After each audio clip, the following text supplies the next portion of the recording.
رات کے آخری پہر میں بے حد سکون ہوتا ہے۔ یہی وقت ہوتا ہے جب خوش قسمت لوگ رب سے گفتگو کرتے ہیں۔ لیکن اس روز فجر کے قریب لال حویلی میں قیامت جاگ اٹھی تھی۔ دریافت ولی خان کی اچانک موت کی خبر سارے گاؤں پر قیامت بن کر ٹوٹی تھی۔ سوراب خان لاش لینے خود شہر نکل گئے تھے اور صبح جب وہ میت لے کر نکلے تو ایک اور بڑی خبر ان کی منتظر تھی۔ دریافت ولی خان کی بیوی بچہ غائب تھے۔ ادھر جنازہ اور دوسری طرف بالکل اچانک ان دونوں کا غائب ہو جانا۔ وہ لوگوں کو تو دشمن کی کارروائی کہتے تھے، لیکن اندر سے پیچ و تاب کھا کر بیٹھ گئے تھے۔ ان کے پیچھے کیا ہوا تھا سوچ سوچ کر پاگل ہو گئے تھے۔ پہلے زمین اور اب اس طرح جنت بھی ضرور کچھ تو تھا جو انہیں اندر سے تنگ کر رہا تھا۔ نگین کا تو اب حال برا تھا۔ دریافت کی لاش کو بھی وہ پہچان نہ پائی تھی تو اور کون تھا جو اس طرح ان کا پلان خراب کر سکتا تھا؟ بیوی عورت تھی اور ولی بچہ، لیکن پھر بھی وارث زندہ رہا تو کبھی نہ کبھی ان کے لیے خطرہ بن سکتا تھا۔ اب زمین کے ساتھ ساتھ انہیں اس سے بھی ہر حال ڈھونڈنا تھا۔ پھر صرف 2 ماہ بعد ضیاء علی خان ان کی زندگی میں آیا تو انہیں لگا واقعی ان کے سامنے آنے والا سب ختم ہو چکا تھا۔ اس سب کا کوئی وارث تھا تو ضیاء علی خان ہی تھا۔ وہ کامیاب ٹھہرے تھے، اللہ نے ان کی مدد کی تھی اور انہیں سرخرو کر دیا تھا۔ اور واللہ ظالم واقعی سخت دھوکے میں ہے۔ صرف 3 ماہ کا وقت ہی گزرا تھا جب سچ ان کے سامنے آیا تھا۔ اپریل کی ایک نیم تپتی دوپہر میں اللہ لوگ کو کھانا کھلاتی وہ صنوبر تھی جو ان کے ساتھ ساتھ بات بھی کیے جا رہی تھی۔ سوراب علی خان کسی کام کے لیے انہیں ڈھونڈنے وہاں آئے تھے اور ان کی بات نے ان کے قدم جکڑ لیے تھے اور وہ اللہ لوگ کو بتا رہی تھیں خان بہت ظالم ہو گئے ہیں، اپنی ہر حد بھول چکے ہیں۔ ان کی آنکھیں بھیگ رہی تھیں اور نوالا کھلاتے ہاتھ کپ کپا رہے تھے۔ سوراب خان کا دل دھک سے بیٹھا تھا۔ یہ کس حدود کی بات کر رہی تھی صنوبر؟ انہوں نے لالا کو بھی نہیں چھوڑا اور ولی کو بھی نہ چھوڑتے۔ مجھے معاف کر دیں اللہ لوگ، میرے پاس اور کوئی چارہ نہ تھا۔ ولی اور بیوی کو یہاں سے بھگا دیتی۔ مجھے معاف کر دیں، میں آفتاب کاکا کے خاندان کو در بدر کرنے سے نہ بچا سکی۔ وہ دونوں ہاتھوں میں منہ چھپا کر رو دی تھی اور اسی رات ان کا کمرہ ان کی چیخوں سے گونج اٹھا تھا۔ ملازم دوڑتے آئے تھے لیکن کسی کی ہمت نہ تھی کوئی آواز دیتا۔ اسی رات ہی ان کی قسمت کا بھی فیصلہ سنا دیا گیا۔ بیوی کا مرتبہ لے لیا گیا اور انہیں ایک لونڈی کا درجہ دے دیا گیا جہاں وہ ہمیشہ رہے گی اپنی موت تک، اور اس بات کو کوئی نہیں جان پائے گا۔ مورے زندہ ہیں؟ اس کے رونگٹے کھڑے ہو گئے۔ ڈائری میں آگے سبین کے ملنے اور اس کی بیٹی کی عمر اور دوسری معلومات کی تفصیل سے لکھی تھی، ساتھ اور اگلا پلان بھی۔ اسے ایک دم ہی اس سرخ ڈائری سے خون کی بدبو آنے لگی تھی اور ساتھ زور کی اکائی۔ اس نے جھٹکے سے ڈائری دور اچھال دی۔ دل میں درد سا اٹھا تھا، وہ پھوٹ پھوٹ کر رو دی تھی۔ زندگی نے پوری طرح ہر بات اس کے سامنے لا کر رکھ دی تھی۔ نہ تو وہ اسے منہ پھیر سکتی تھی، نہ اپنی کسی بات سے مکر سکتی تھی۔ ضمیر پر بس خلش اور کسک کی دستک رہتی، سکون نہیں تھا۔ لالا کو کتنا سناتی تھی اور وہ اور سبین بھابھی خاموشی سے سنے جاتی۔ ادھر شیزا نے شادی کے بعد آتے ہی رنگ دکھانا شروع کر دیا تھا۔ اسے ہر چیز میں اپنی مرضی کرنا آتا تھا۔ وہ سننے والوں میں سے نہیں تھی، سنانے والوں میں سے تھی۔ اور اس بار زرینہ بیگم جیسی عورت بھی چپ ہو کر رہ گئی تھیں۔ 1-2 بار حمزہ سے شکایت کی، اس نے صاف جواب دیا، امی پلیز، آپ کی اپنی پسند ہے، آپ ہی ہینڈل کریں، میں نے آپ کا مان رکھ لیا ہے، کافی ہے۔ اس کے لیے تو اسے کہنے کی جرت بھی نہ ہوئی۔ صبح کا نکلتا رات گئے واپس آتا، خوشی تو جیسے اس کے چہرے سے روٹھ گئی تھی۔ زرینہ اسے دیکھ دیکھ کر کرتی اور لالا کو یاد کرتی۔ انسان بھی کتنا عجیب ہے، پچھتاوا ہمیشہ اس وقت کرتا ہے جب وقت ہاتھ سے نکل جاتا ہے۔ ادھر نمرہ جیسی کھلکھلاتی ہر جگہ آزادی سے گھومنے والی لڑکی 4 دیواری میں قید ہو کر رہ گئی تھی۔ دروازہ بھی کسی کے لیے کھول دیتی تو قیامت آ جاتی۔ آغا اسے روئی کی طرح دھنک دیتا، ہر وقت نمرہ کی کردار کشی کرتا اور اس پر شک کے تیر چلاتا، اس کی روح چھلنی کر دیتا۔ لالا کے پاس جاؤں گی، وہ معاف کر دے تو شاید خدا بھی میرے بچوں پر رحم کرے، انہوں نے دور آسمان کو تکتے ہوئے کہا تھا اور ایک بے بس سا آنسو ان کے گال پر لڑکتا چلا گیا۔ وہ گھر واپس آئے تو بلیک کرولا دروازے پر کھڑی تھی۔ بہرحال سمجھ گیا ضیاء آیا ہوگا۔ وہ لالا کو کمرے میں چھوڑ کر دیدے کے کمرے میں آ گیا۔ کوئی آیا تھا دیدے، تمہارا دوست تھا، میں نے کہا بھی انتظار کر لے لیکن اس نے مناسب نہیں سمجھا۔ دیدے نے بتایا تو وہ باہر آ گیا۔ اب کی بار ضیاء گاڑی کے قریب ہی ٹھہرا تھا۔ اندر آ جاؤ یار، باریال نے وہیں سے پکارا تو وہ سر ہلاتا اندر آ گیا۔ اندر انتظار کر لیتے، اس طرح باہر رکنا مناسب نہیں لگتا۔ ماں اکیلی تھی گھر پر تو خیر میں چلتا ہوں، ہم فائنل بات کر لیں، آفس میں کہو تو وہیں آ جاتا ہوں۔ ضیاء نے ہوشیاری سے بات بنائی، نہیں یار، تم سے تو نہ جانے روح کا رشتہ ہے، کبھی بھی گھر آ جایا کرو۔ وہ مسکرایا تھا، اصل میں چاہتا ہوں میں صرف انویسٹ کروں اور پھر آپ کے ساتھ رہ کر یہ سب سیکھوں۔ مجھے کام کرنا نہیں آتا لیکن لگن بہت ہے۔ ویسے کام کی ضرورت تو نہیں ہے مجھے، لیکن بس یہ ایڈونچر میں کچھ نہ کچھ کرنا چاہتا ہوں اس نے تفصیل بتائی۔ مجھے خود خوشی ہوگی اگر تم میرے ساتھ کام کی شروعات کرو، مجھے خود بھی مدد کی ضرورت پڑتی ہے، ویسے بھی ان دنوں لالا کے لیے وقت نکالنا مشکل ہو جاتا ہے، تمہارے آنے سے یہ بھی ہینڈل ہو جائے گا، اس نے خوش دلی سے کہا تھا اور لالا کے نام پر ضیا کا دل ڈوب سا گیا۔ وہ کتنے حق سے اس کا نام لے رہا تھا، اس نے اپنے ہاتھوں سے یہ حق گوا دیا تھا، پھر بھی اس وقت اسے باریال کا لالا کا نام لینا اچھا نہیں لگا تھا۔ خیریت لالا آپ کی؟ وہ جانتا تھا پھر بھی انجان بنا۔ بیوی ہے میری، طبیعت ذرا ٹھیک نہیں اس کی۔ باریال کا لہجہ محبت سے بھرا تھا۔ ضیا بے ساختہ نچلا لب کچل گیا، تبھی اس کی نگاہ اٹھی تھی۔ گلابی شال میں لپٹی وہ لڑکی بلا شبہ لالا تھی۔ اس کی آنکھوں میں وہی چمک اور بے ساختگی ابھر آئی تھی جو لالا کے سامنے آتے ہی اس کی آنکھوں میں آ جاتی تھی۔ لالا کی نگاہ بھی اس پر پڑ چکی تھی۔ اس کا کچھ دیر پہلے خوشی سے دمکتا کھلا کھلا چہرہ ایک دم فک ہوا تھا، خوف سے اس کی آنکھیں پھٹنے لگی تھی۔ اسے زور کا چکر آیا۔ لالا نے گرل کو تھاما اور ضیا ایک دم ہی اٹھا تھا۔ باریال نے اسے اٹھتا دیکھ کر حیرت سے مڑ کر دیکھا۔ ولی، وہ چلائی تھی۔ باریال نے بھاگ کر اسے تھام لیا تھا اور خود سے لگائے اندر لے گیا۔ ضیا نے ایک زبردست مکہ دیوار میں جڑ دیا تھا، وہاں اس کا مزید رکنا محال تھا، وہ پلٹ گیا تھا۔ ابھی سکون کچھ محسوس ہوا تھا، اسے لگنے لگا تھا وہ اب اس حادثے کو بھول کر آگے بڑھنے لگی ہے تو قسمت ایک بار پھر ضیا علی خان کو اس کے سامنے لے آئی تھی۔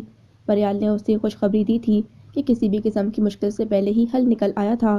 ضیا علی خان ایک مضبوط پارٹنر کے طور پر اس کے پاس چلا آیا تھا۔ ضیا کا تعارف اس نے بہترین دوست کے حوالے سے کروایا تھا۔ لالا بالکل خاموش سی ہو گئی تھی، اس کی وجہ سے پہلے بھی باریال پریشانی میں گھرا تھا، اور اب وہ اسے بتا دیتی کہ ضیا ہی وہ آدمی ہے تو وہ بزنس کے ساتھ ساتھ ذہنی انتشار کا بھی شکار ہو جاتا، اور وہ اب اسے مزید پریشان نہیں دیکھنا چاہتی تھی، لیکن یہ بھی چاہتی تھی کہ ضیا کم از کم گھر نہ آئے۔ اس نے باریال سے درخواست کی تھی کہ کم از کم دفتر کے لوگوں کو گھر سے باہر ہی رکھے، اسے اب اجنبی لوگوں سے ڈر لگتا ہے۔ کم آن یار، ضیا بہت اچھا انسان ہے، دوست ہے میرا، باقی کسی کو لایا ہوں کبھی گھر؟ اس نے مسکرا کر ٹالا تھا۔ لالا کے دل میں ٹیس سی اٹھی تھی، کاش وہ ضیا کی اچھائیاں اسے بتا سکتی، لیکن فی الحال اسے خاموش رہنا تھا، وہ باریال کو مزید دکھ نہیں دے سکتی تھی۔ اچھا، جب تک میری یہ حالت ہے پلیز تب تک کوشش کریں زیادہ گھر نہ لائیں اسے، سچ میں میری حالت عجیب ہو جاتی ہے۔ باریال اٹھ کر اس کے پاس آ گیا۔ بالکل خیال رکھوں گا، اور کوئی حکم؟ وہ اس کی آنکھوں میں دیکھتے ہوئے مسکرایا اور وہ پرسکون ہو کے نفی میں سر ہلا گئی۔ سب سے پہلے وہ ابراہیم کو لے کر سیدھا فارم ہاؤس پہنچی تھی۔ ابراہیم پہلے تو ہچکچا رہا تھا، پھر اوزگل کی حالت دیکھ کر اسے مجبوراً ماننا پڑا۔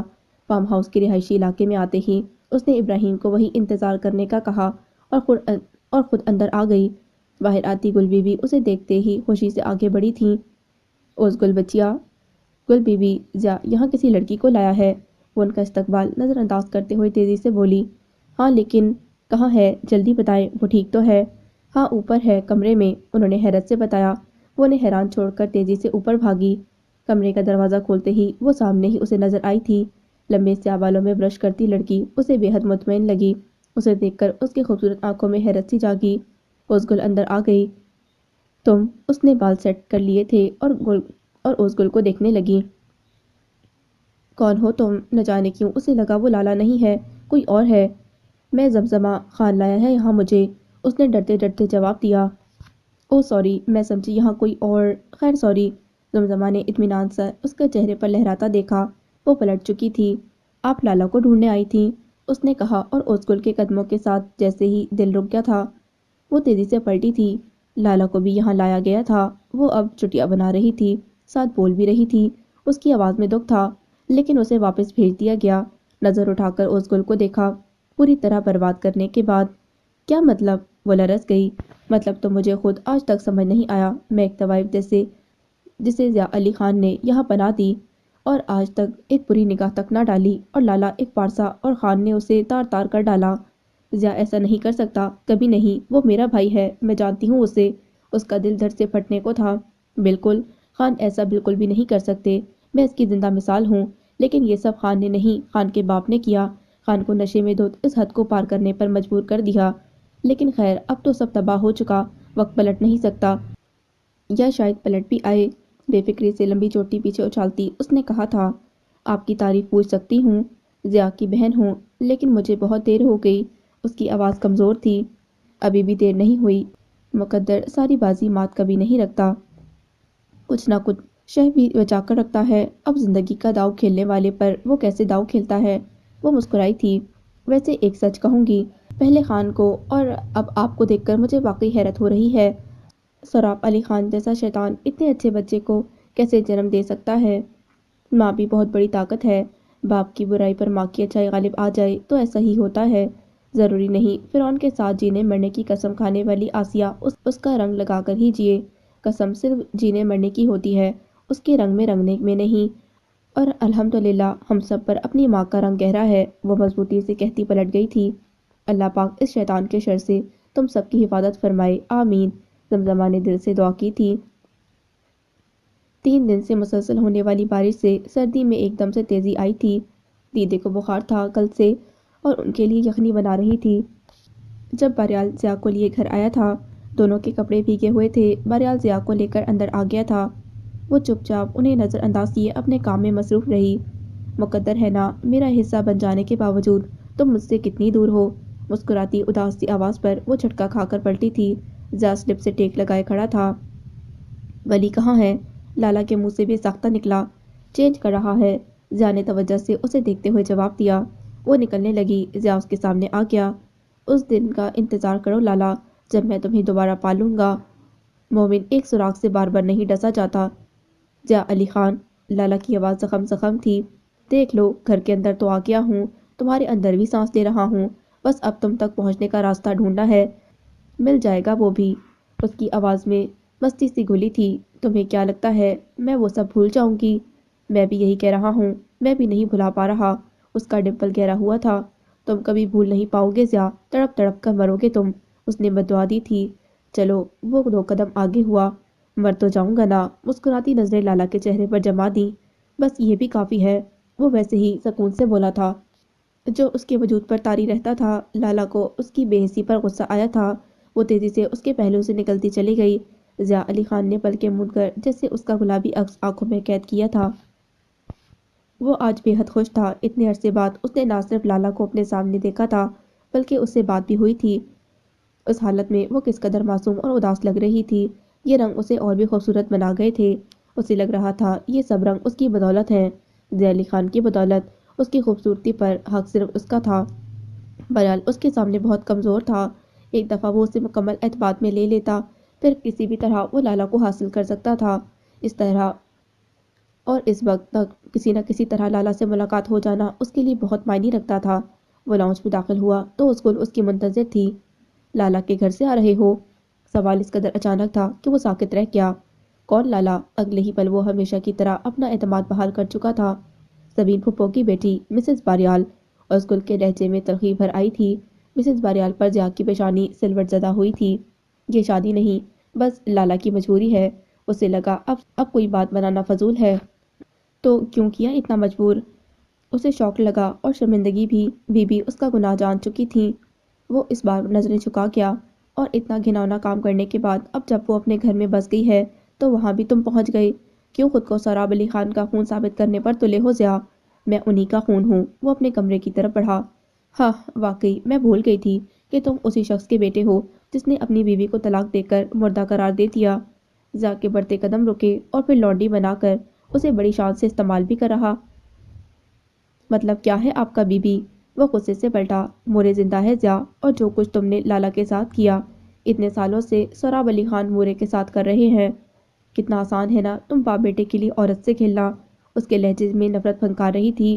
میں نے جو کیا اس میں میرا قصور نہیں، اور مورے زندہ ہے آپ کو کیسے پتا؟ وہ اس کی آنکھوں میں دیکھتا اس کے سامنے کھڑا تھا۔ یہ پڑھ لو، سراب علی خان کا اعمال نامہ، اپنے ہاتھوں سے لکھا۔ پھر بھی یقین نہ آئے تو حویلی جا کر پرانے حصے کے زیر زمین زندان کو کھلوا لینا۔ اللہ لوگ بھی زندہ ہیں اور میں ان سے مل بھی چکی ہوں۔ نفرت سے سرخ ڈائری اس پر اچھالتی وہ باہر نکل گئی تھی۔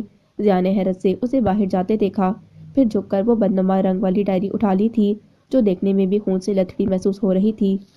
جو وہ سرخ لفظ پڑھتا جا رہا تھا اسے خود اپنی ذات سے نفرت ہوتی جا رہی تھی۔ کوئی انتقام نہ تھا، کوئی ذاتی خار نہ تھی، نہ کوئی زیادتی، صرف ذاتی لالچ تھا، طمع تھا، محسنوں سے نفرت تھی اور جائیداد کی ہوس۔ کیا کچھ داؤ پر لگایا گیا تھا، کتنے رشتے، کتنے اعتبار داؤ پر لگائے گئے تھے، اور وہ اس کا تو کردار تک غلیظ کر دیا گیا تھا جسے ساری عمر کوٹے کی چوکھٹ سے بھی وہ پورے قصد سے بچا لایا تھا۔ اور سوراب علی خان نے سب سے تکلیف دہ تحریر اس کتاب میں اس کی ماں کی تھی۔ اس عورت کا ہر درد، ہر اذیت کس قدر عزت سے تحریر کیا گیا تھا۔ آخری صفحے ابھی بہت کچھ پانے کی حسرت دکھا رہے تھے، اور تبھی ڈپریشن کی حالت میں آخری کچھ صفحات پلٹتے ایک نام نے اسے چونکا دیا تھا: بہرحال ولی خان۔ سوراب علی خان کی آخری نشانی، ایک خطرہ، آخری خطرہ۔ اور نیچے پھر اس کی کچھ تفصیل تھی۔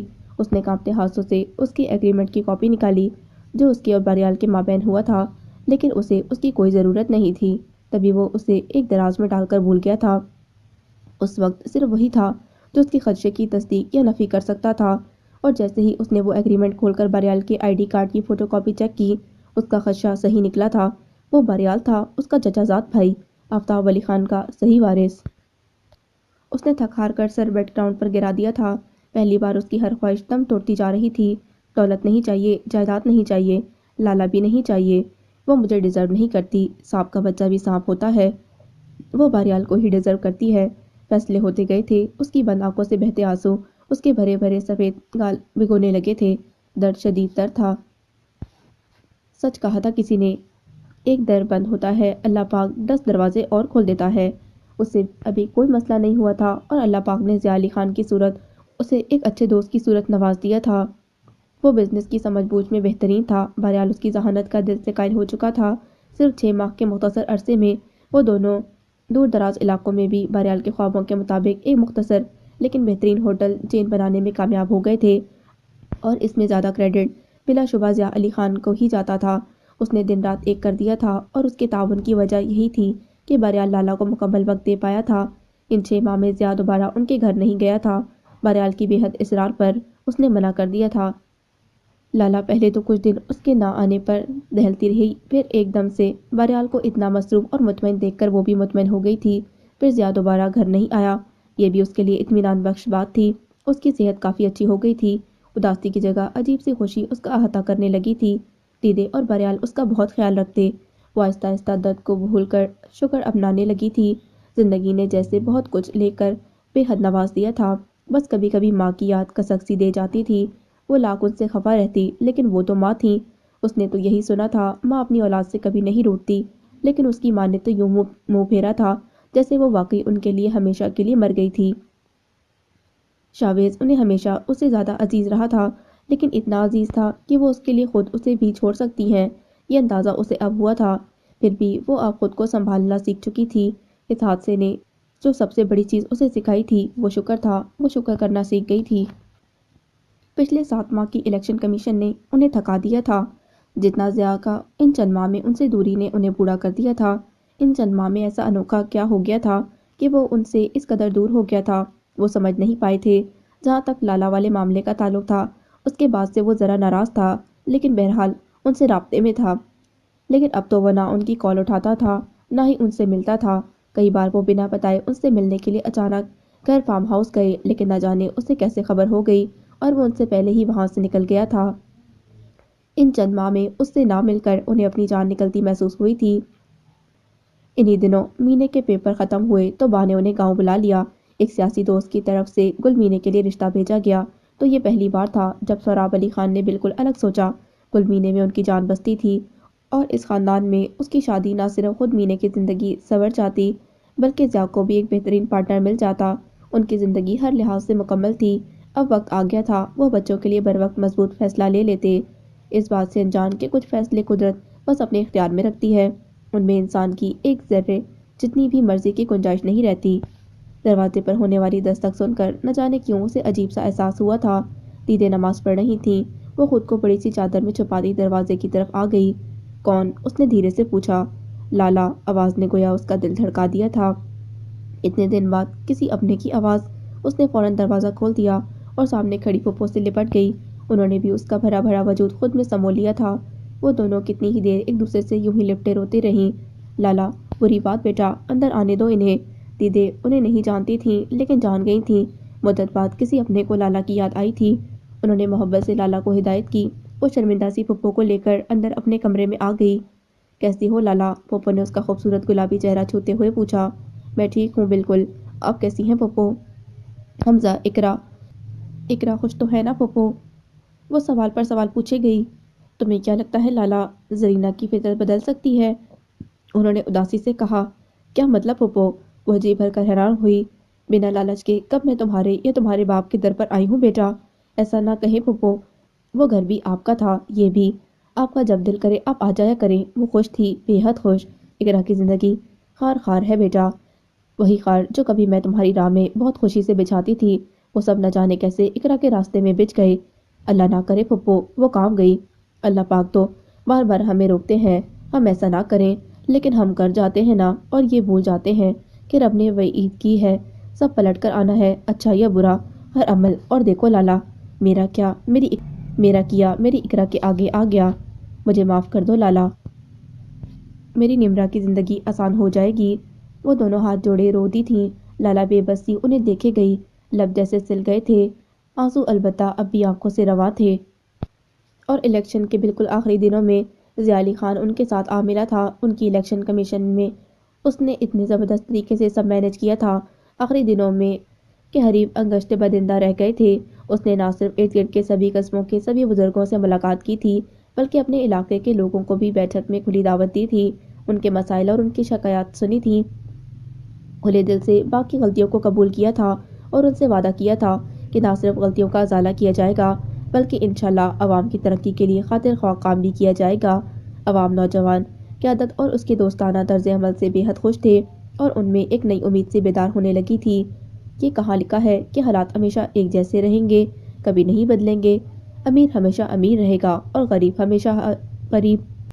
کالے رنگ کی شلوار قمیص پر کندھے پر سفید روایتی چادر ڈالے وہ ان سب کی سراہتی نظروں کا مرکز تھا۔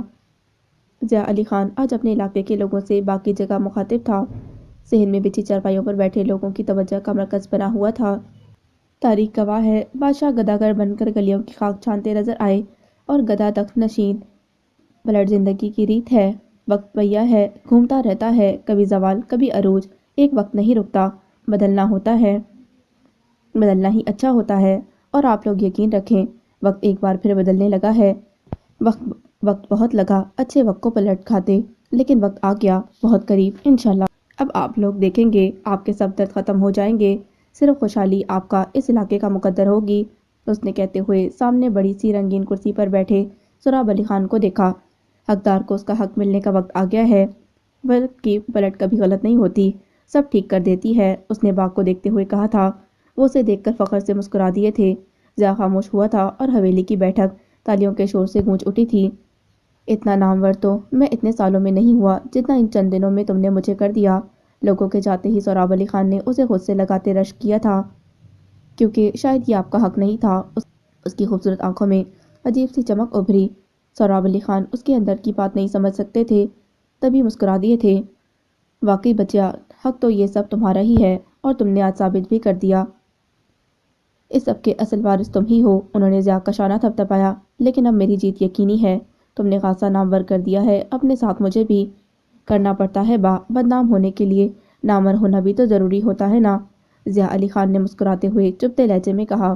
سہراب چونکے تھے، لیکن ضیاء کے لبوں پر مسکراہٹ دیکھ کر سر جھٹک گئے۔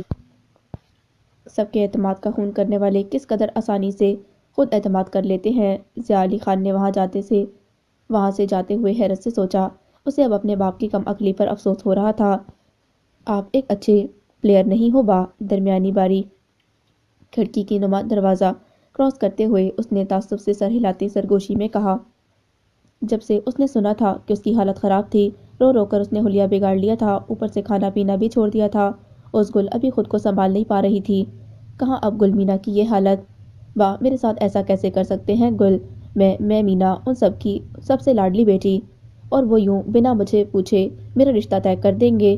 وہ روتے ہوئے اس گل سے بولی تھی جو مسلسل پیر کے انگوٹھے سے قالین کی نہ جانے کون سی نادیدہ میل کھرچ کھرچ کر اتارنے کی کوشش کر رہی تھی۔ پھر لڑکا بھی اتنا برا ہے، عمر میں مجھ سے اتنے امیر ہیں وہ، بات سے بھی زیادہ شاید۔ اس گل اٹھ کر کھڑکی کی طرف آ گئی۔ باہر بارش ہونے والی تھی، اس نے پردہ ہٹا کر کھڑکی کھول دی۔ ہاں تو کیا ہوا، ہمارے پاس بھی تو سب کچھ ہے، اور پھر دولت ہی تو سب کچھ نہیں ہوتی نا زندگی میں۔ مینا منہ بسورے دلیل دینے لگی۔ ہمارے لیے نہ صحیح، باغ کے لیے تو ہے نا، دولت ہی سب کچھ ان کے لیے۔ دور بادلوں میں گم آسمان کو کھولتے ہوئے وہ کھوئے کھوئے لہجے میں بولی۔ با ایسے نہیں ہے۔ مینا اٹھ کھڑی ہوئی۔ گل آپ میرے لیے بات نہ کریں با سے، آپ تو جانتی ہیں نا سب کچھ۔ وہ الگ اس کے بازو کے ساتھ لپٹ گئی۔ اس گل کے دل میں درد سا ہونے لگا اور لان کے اس کونے پر نظر جم گئی جہاں پرانے درخت پر جھولا بندھا تھا۔ دو پریاں تھیں جو ایک دوسرے میں مگن تھی۔ بارش ہو رہی تھی۔ میں ابراہیم سے محبت کرتی ہوں گل۔ مینے نے اس کے کندھے پر سر رکھتے سرگوشی کی تھی۔ عیسیٰ لالا کتنا خوش قسمت ہے، نگی نے پیار کیا ہے انہیں، ایک پری شرارت سے کہکے لگاتے ہوئے بولی تھی۔ سبین پٹو گی مجھ سے، دوسری پری شرمائی تھی اور اس نے دیکھا تھا ہر سو بارش غائب ہونے لگی تھی، بہار سی چھانے لگی، سما پھول پھول ہوا تھا، منظر تک خوش تھے، خوشی سے نہال تھے۔ اس گل کے خوش ہونٹ خود بخود مسکرا دیے تھے اور تبھی اس کی نظر درخت کی سب سے اوپر والی شاخ پر پڑی تھی۔ یکلگ اس کی آنکھیں خوف سے پھٹنے لگی تھی۔ اس نے دیکھا دونوں پریاں اب بھی بڑے مزے سے شرارتوں میں مگن تھی۔ اس گل نے بولنے کی کوشش کی، چلا کر انہیں خبردار کرنا چاہا، لیکن آواز دم سے ٹوٹ گئی تھی، وہ چلا نہ سکی۔ درخت کے اوپر بیٹھی اس چیل کی شکل والی چڑیل نے اپنے دونوں پر پھیلائے اور زور سے چیخ مار کر زور سے پر جھٹک دیے۔ راکھ سی اٹھی تھی اور پھر ہر طرف دھواں سا چھا گیا تھا۔ اس گل، مینے نے اس کا کندھا ہلایا۔ ہاں، وہ بری طرح چونکی۔ بتائیں نا آپ کریں گی نا بات سے میرے لیے بات؟ مینا کے لہجے میں التجا تھی۔ نہ بھی کر سکی تب بھی مینے، اب تمہیں اور ابراہیم کو کوئی جدا نہیں کر سکتا۔ اس حویلی کی بیٹی کی خوشیاں اگر اس لال حویلی کے خون آشوب دامن سے دور ہی لکھی گئی ہیں تو ایسا ہی سہی۔ نگین اور روز گل کی کہانی ایک سہی۔ سبین اور مینے خوش رہیں، یہ کافی ہے، اس نے مطمئن لہجے میں کہتے ہوئے بہن کو خود میں سمیٹ لیا تھا۔ اس کے لہجے میں کچھ تو ایسا تھا، گل مینے کے اندر بھی اطمینان دوڑ گیا تھا۔ گاڑی پارک کرتے ہوئے اس نے کال ملائی۔ دوسری طرف بیل جا رہی تھی۔ اس نے مطلوبہ جگہ پر گاڑی پارک کی اور باہر نکل آیا۔ ہیلو۔ وہ آفس کی سیڑھیوں پر قدم رکھ رہا تھا جب ضیاء کی بھاری آواز سنائی دی۔ وہ شاید نیند سے جاگا تھا۔ کہاں ہو ضیاء؟ بہرحال نے پوچھا۔ گاؤں میں ہوں، باغ کے پاس، ان کی الیکشن کمیشن میں ضرورت تھی میری۔ بہرحال کی آواز سنتے ہی ضیاء کے لہجے میں عجیب سی خوشی اور اپنائیت سرایت کر گئی تھی۔ اچھا، کب تک ہو وہاں؟ بہرحال کا لہجہ واقعی طور پر دھیما پڑا تھا۔ ایک ہفتے تک ہوں ادھر، آپ بتائیں کام ہے کوئی؟ وہ فوراً بولا۔ کام تو تھا لیکن بہرحال سوچ میں پڑ گیا۔ آپ بتائیں نا۔ یہاں رہنا اتنا بھی ضروری نہیں، وہ اصرار کرتے ہوئے بولا۔ نہیں، بس چھوٹا سا کام ہے، میں خود مینج کر لوں گا، تم بس ایک کام کرنا، فون آن رکھنا اپنا اور جیسے ہی فری ہو شہر آ جانا۔ ایک میٹنگ ہے ارجنٹ انڈیا کے ایک بڑے بزنس مین سے، ان کے ساتھ انہیں ہمارے یونیک آئیڈیاز کافی پسند آئے ہیں اور وہ اسی سلسلے میں ملنا چاہ رہے ہیں۔ تم یہاں ہوگے تو میں گھر کی طرف سے بے فکر رہوں گا۔ اس نے تفصیل بتاتے ہوئے اپنی چیئر سنبھالی تھی۔ چلیں ٹھیک ہو گیا، آپ دیدے کو میرا نمبر دے دینا، میں جلد ہی انشاءاللہ واپسی کی کوشش کرتا ہوں۔ گڈ بوائے، آپ بے فکر ہو جائیں، میں پیچھے سب سنبھال لوں گا۔ اس کے لہجے میں اعتماد تھا۔ بہرحال نے مطمئن ہو کر ادھر ادھر کی باتوں کے بعد کال بند کر دی اور ضیاء کتنے ہی دیر اس کے جانے کے بعد لالا سے کسی طرح ملنے اور اسے ساری سچائی بتانے کے بارے میں سوچتا رہا۔ کچھ بھی تھا لیکن بہرحال اسے لالا کی نظر میں پھر سے اپنا ایک اچھا عکس دیکھنے کی شدید خواہش تھی۔ دائی سکینہ نے نیلے کمبل میں لپٹا وہ سفید گلابی سا وجود اس کے حوالے کیا جو نہ جانے کیوں اس کے ہاتھ کب کا پاس سے گئے۔ اس نے کانپتے ہاتھ آگے بڑھائے اور ننھا سا وجود سنبھال لیا۔ نظریں اس کے دائیں گال پر بنے نیل پر جم گئیں، ہلکا سا نیلا داغ جیسے چوٹ کا ہوتا ہے۔ اس کی آنکھیں جلنے لگی تھیں۔ کل رات کا منظر پوری شان سے آنکھوں کے سامنے آ گیا تھا۔ اسے دیر ہو گئی تھی اور گھر واپسی پر اسے دروازہ کھلا ملا تھا اور اوپر سے کمبل میں چھپی اقرا باہر چرپائی پر ہی بیٹھے بیٹھے سو گئی تھی۔ شک کی چنگاری سی تن من میں جاگی تھی۔ اسے لگا وہ ضرور کسی اور کے لیے یہاں بیٹھی تھی، کسی اور کے لیے خوار ہو رہی تھی۔ شیطانی سوچ انسانیت پر ایک دم حاوی ہوئی تھی کہ وہ یہ بھی بھول بیٹھا تھا کہ وہ پریگننٹ تھی اور اس کی صحت بھی اچھی نہ تھی۔ غصے سے تن پن کرتا وہ اس کے سر پر پہنچا اور نیند میں گم کمزور سے وجود کو دھکے سے ہلا دیا۔